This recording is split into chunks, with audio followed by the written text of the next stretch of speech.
Hello નમસ્કાર મિત્રો, આપણી યુટ્યુબ ચેનલ ગુજરાત જીકે ગુરુ પર હું પંકજ કંજરિયા તમારું હાર્દિક સ્વાગત કરું છું.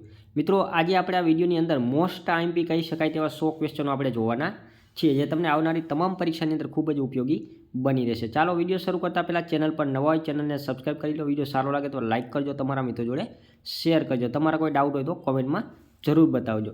ઓકે, તો સૌ પ્રથમ ક્વેશ્ચન છે કે કરણકુંજ કોનું પ્રાચીન નામ હતું? તો કરણકુંજ કોનું પ્રાચીન નામ હતું? તો આ જૂનાગઢ શહેર જે છે એનું પ્રાચીન નામ હતું કરણકુંજ. રેવતક પર્વત પણ કહેવામાં આવતો, ગિરનાર. ઓકે, તો વગેરે આ જૂનાગઢના પ્રાચીન નામો હતા.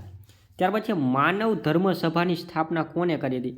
તો દુર્ગારામ મહેતા હતા, એમને માનવ ધર્મ સભાની સ્થાપના સુરતની અંદર કરી હતી, સુરતની અંદર. ત્યાર પછી ગરબી કોની વખણાય? તો ગરબી જે છે એ દયારામની વખણાય છે અને વલ્લભ મેવાડાના ગરબા વખણાય છે. મહાત્મા મૂળદાસની સમાધિ ક્યાં આવેલી છે? તો મહાત્મા મૂળદાસની સમાધિ જે છે એ અમરેલીની અંદર આવેલી છે. ત્યાર પછી ગુજરાતનો સૌથી મોટો માછલીના તેલને શુદ્ધ કરવાનો પ્લાન્ટ શાર્ક ઓઇલ પ્લાન્ટ ક્યાં આવેલો છે?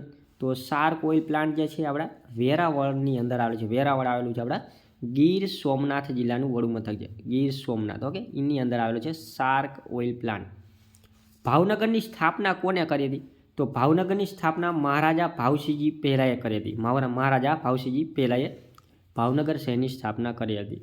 અને સેજગજી ગોહિલના નામ ઉપરથી આ પ્રદેશને ગોહિલવાડ કહેવાય. શું કહેવાય? ગોહિલવાડ કહેવામાં આવે છે. ત્યાર પછી વોકનેર નામની લાઇબ્રેરી ક્યાં આવેલી છે? તો વોકનેર નામની લાઇબ્રેરી છે એ અમરેલીની અંદર આવેલી છે. અમરેલીમાં વોકનેર નામની લાઇબ્રેરી આવેલી છે. મોહમ્મદ બેગડાએ જૂનાગઢની જીતીને તેનું નામ શું રાખ્યું હતું? તો મોહમ્મદ બેગડાએ જૂનાગઢને જીતીને એનું નામ રાખ્યું હતું મુસ્તફાબાદ. શું રાખ્યું હતું? મુસ્તફાબાદ. ત્યાર પછી સલ્તન કાળ દરમિયાન ગુજરાતનું કયું બંદર વિખ્યાત હતું?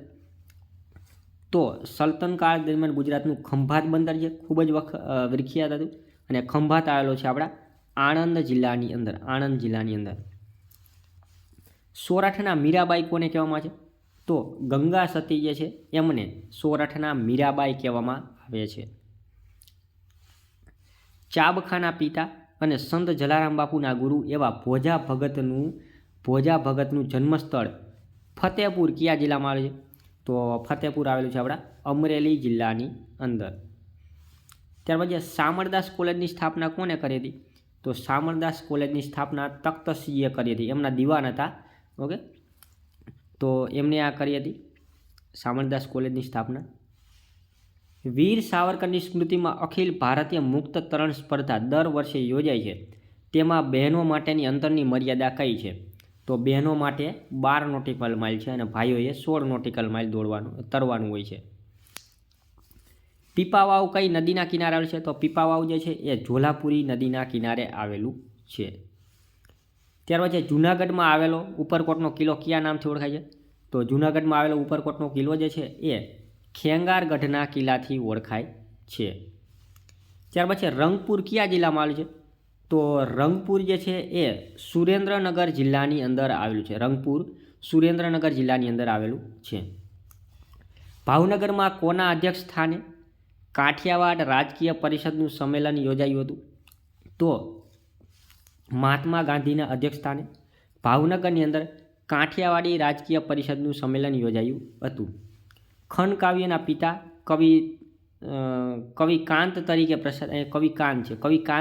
પ્રસિદ્ધ મણિશંકર રત્નજી ભટ્ટની જન્મભૂમિ ચાવણ કયા જિલ્લામાં આવેલું છે? તો આ ચાવણ જે છે એ આપણા અમરેલી જિલ્લાની અંદર આવેલું છે. ફિશરીઝ કોલેજ ક્યાં આવેલી છે? તો ફિશરીઝ કોલેજ છે તે આવેલી છે આપણા વેરાવળની અંદર, ફિશરીઝ કોલેજ.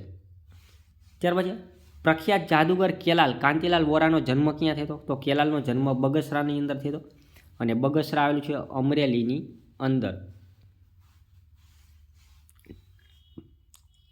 ભાવનગરમાં આવેલી લોકમિલાપ નામની સંસ્થાની સ્થાપના કોણે કરી હતી?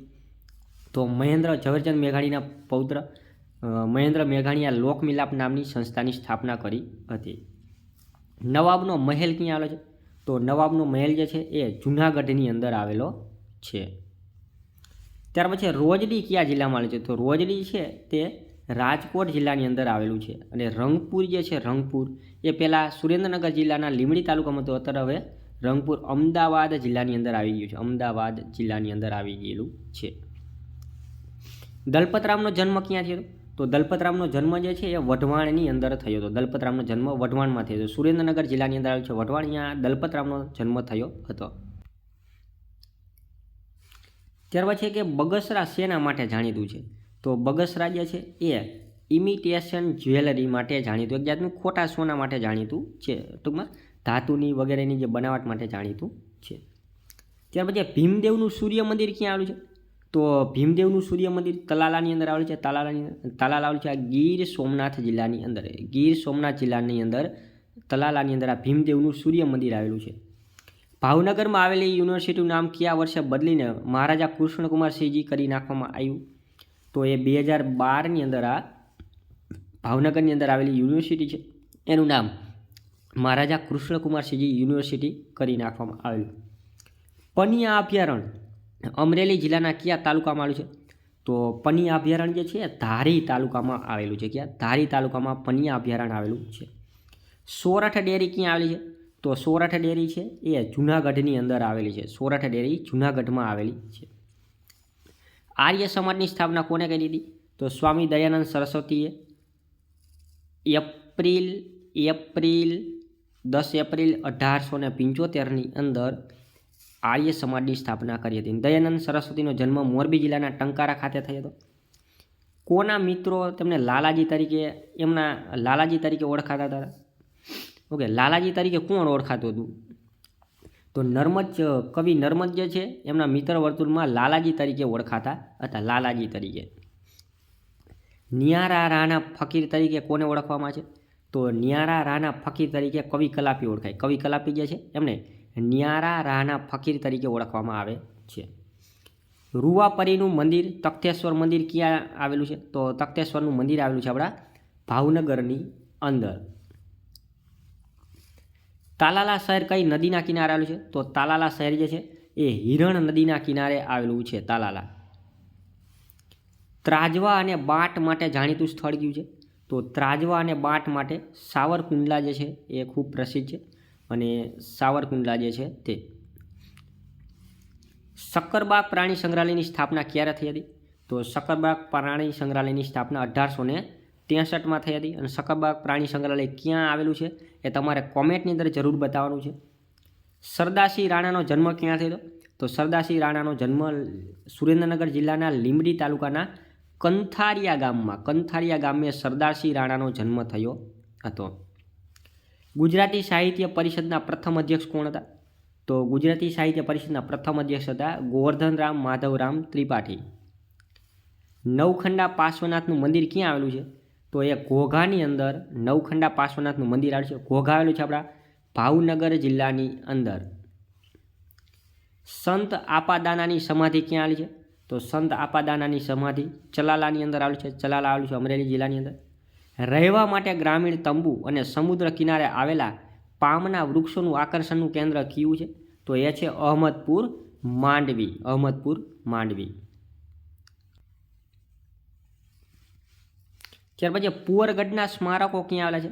તો પુઅરગઢના સ્મારકો નખત્રાણા મંજલગામ એટલે કે કચ્છ જિલ્લાની અંદર આવેલા છે. ગીરની ટેકરીઓનું સૌથી ઊંચું શિખર કયું છે? તો ગીરની ટેકરીનું સૌથી ઊંચું શિખર છે સરકલા. ગીરની ટેકરી કીધી છે, ગિરનાર નહીં. ઓકે, ગિરનાર નહીં. જો આ અહીંયા કણે આવેલો છે, આ ગિરનાર પર્વત આવેલો છે અને એની ડાબી અહીંયા આવેલી છે ગીરની ટેકરીઓ. ઓકે, ગીરની ટેકરીઓ, આમ ગીરની ટેકરીઓ આવેલી છે. અને આ અમરેલી જિલ્લાની અંદર આ ગીરની ટેકરીઓ આવેલી છે. અને આ ગિરનાર પર્વત અહીંયા છે અને આ ગીરની ટેકરીઓ છે. અને અહીંયા સૌથી ઊંચું શિખર છે સરકલા, ગીરની ટેકરીઓનું. વલભીપુર કઈ નદીના કિનારે આવેલું? તો વલભીપુર છે એ ઘેલો નદીના કિનારે આવેલું છે. વલભીપુર આવેલું છે આપણા ભાવનગર જિલ્લાની અંદર. કમંડલ કુંડ ક્યાં આવેલો છે? તો કમંડલ કુંડ છે એ જૂનાગઢની અંદર આવેલો છે. હઠીસિંહના દેરાના મુખ્ય સ્થાપત્યકાર કોણ હતું? તો હઠીસિંહના દેરાના મુખ્ય સ્થાપત્યકાર હતા પ્રેમચંદ સલાડ. અને આ હઠીસિંહના દેરાની અંદર મુખ્ય મંદિર આવેલું છે શ્રી ધર્મનાથજીનું. અને હઠીસિંહના દેરા આવેલા છે આપણા અમદાવાદની અંદર, અમદાવાદની અંદર. ભૂચરમોરીની લડાઈ કયા ગામે થઈ હતી?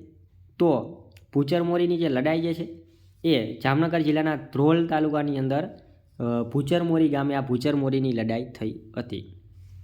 સિદ્ધ એમ શબ્દનું શાસન કયા પ્રકારનો ગ્રંથ છે? તો આ ગ્રંથ જે છે ને વ્યાકરણ ગ્રંથ છે. ઓકે, સિદ્ધ એમ શબ્દનું શાસન.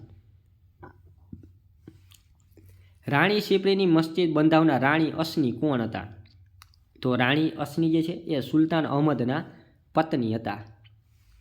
મિતિયાલા અભયારણ્ય ક્યાં આવેલું છે? તો મિતિયાલા અભયારણ્ય જે છે એ અમરેલી જિલ્લામાં આવેલું છે. પિતૃ તર્પણ માટે જાણીતું સ્થળ પ્રાચી ક્યાં આવેલું છે? પ્રાચી. એવું કહેવામાં આવે છે કે 100 વાર કાશી અને 1 વાર પ્રાચી.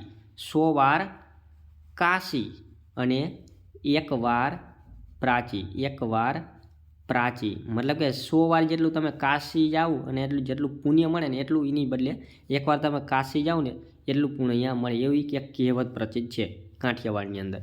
તો એવું આ પ્રાચી પ્રસિદ્ધ સ્થળ, તો પ્રાચી જે છે એ આપણા ગીર સોમનાથ જિલ્લાની અંદર આવેલું છે પ્રાચી, અને પિતૃ તર્પણ માટે પણ જાણીતું છે. વલ્લભી વિદ્યાપીઠની સ્થાપના કોણે કરી હતી? તો ધરસન બીજાએ વલ્લભી વિદ્યાપીઠની સ્થાપના કરી હતી. હરિકૃષ્ણ તળાવ ક્યાં આવેલું છે? તો હરિકૃષ્ણ તળાવ જે છે અમરેલી જિલ્લાની અંદર દુધાળા ગામે આ હરિકૃષ્ણ તળાવ જે છે એ આવેલું છે. સંત અમર દેવીદાસનું તીર્થધામ પરબ વાવડી ક્યાં આવેલું છે? કયા તાલુકામાં આવેલું છે? તો પરબ વાવડી જે છે એ જુનાગઢ જિલ્લાના ભેસાણ તાલુકાની અંદર, જુનાગઢ જિલ્લાના ભેસાણ તાલુકાની અંદર આવેલું છે. નવાબી કાળની બાહુદ્દીન કોલેજ ક્યાં આવેલી છે? નવાબી કાળની બાહુદ્દીન કોલેજ ક્યાં આવેલી છે? તો એ આપણા જુનાગઢની અંદર આ બાહુદ્દીન કોલેજ આવેલી છે. ખોડિયાર ડેમ કઈ નદી પર આવેલો છે? તો ખોડિયાર ડેમ જે છે એ શેત્રુંજી નદી ઉપર આવેલો છે. ગાંડા બાવળમાંથી લાકડીઓ કોલસો બનાવવા માટે કયું સ્થળ જાણીતું છે? તો એ છે આપણું વલ્લભીપુર. અહીંયા ગાંડા બાવળમાંથી લાકડીઓ કોલસો બનાવવા માટે જાણીતું છે. ગીર સોમનાથ જિલ્લામાં આવેલા દેલવાડા કઈ નદીના કિનારે આવેલા છે? ગીર સોમનાથ જિલ્લામાં દેલવાડા જે છે મછુંદરી નદીના કિનારે આવેલા છે. વિશ્વનું સૌથી મોટું કાળા હરણ માટેનું રાષ્ટ્રીય ઉદ્યાન ભાવનગર જિલ્લાના કયા તાલુકામાં છે? બ્લેક બક નેશનલ પાર્ક જેને કહેવામાં આવે છે, તો એ આપણા ભાવનગર જિલ્લાના વલ્લભીપુર તાલુકાની અંદર આવેલું છે રાષ્ટ્રીય ઉદ્યાન. Okay, black buck national park. ત્યાર પછી જમિયલશાહ પીરની દરગાહ ક્યાં આવેલી છે? તો જમિયલશાહ પીરની દરગાહ આવેલી છે આપણા ગિરનારની અંદર. સરદાર સ્વરાજ આશ્રમ ગુજરાતમાં ક્યાં આવેલો છે? તો સરદાર સ્વરાજ આશ્રમ જે છે બારડોલીની અંદર આવેલું છે, અને બારડોલી આવેલું છે આપણા સુરતની અંદર. ચીની મુસાફર યુએન સાંગે લખેલી શિવકી નામના ગ્રંથ અનુસાર સૌથી વધુ ધનિકો ક્યાં રહેતા હતા? તો સૌથી વધારે ધનિકો જે છે એ વલ્લભીપુરની અંદર રહેતા હતા. સહકારી ધોરણે ચાલતી ખાંડની ફેક્ટરી બિલેશ્વર ખાંડ ફેક્ટરી ક્યાં આવેલી છે? તો બિલેશ્વર ખાંડ ફેક્ટરી આવેલી છે આપણા કોડીનારની અંદર. ત્યાર પછી કાચબા ઉછેર કેન્દ્ર ક્યાં આવેલું છે? તો કાચબા ઉછેર કેન્દ્ર હાથબની અંદર આવેલું છે. હાથબ આવેલું છે ભાવનગર જિલ્લાની અંદર. ભાવનગર જિલ્લાની અંદર કાચબા ઉછેર કેન્દ્ર જે છે એ આવેલું છે. 12મી સદીનું નેમિનાથનું જૈન દેરાસર કયા પર્વત પર આવેલું છે? તો 12મી સદીનું નેમિનાથનું જૈન દેરાસર જે છે એ ગિરનાર પર્વત ઉપર આવેલું છે. અમૂલ ડેરીના સ્થાપના કોણે કરી હતી? તો અમૂલ ડેરીની સ્થાપના ત્રિભુવનદાસ પટેલે કરી હતી.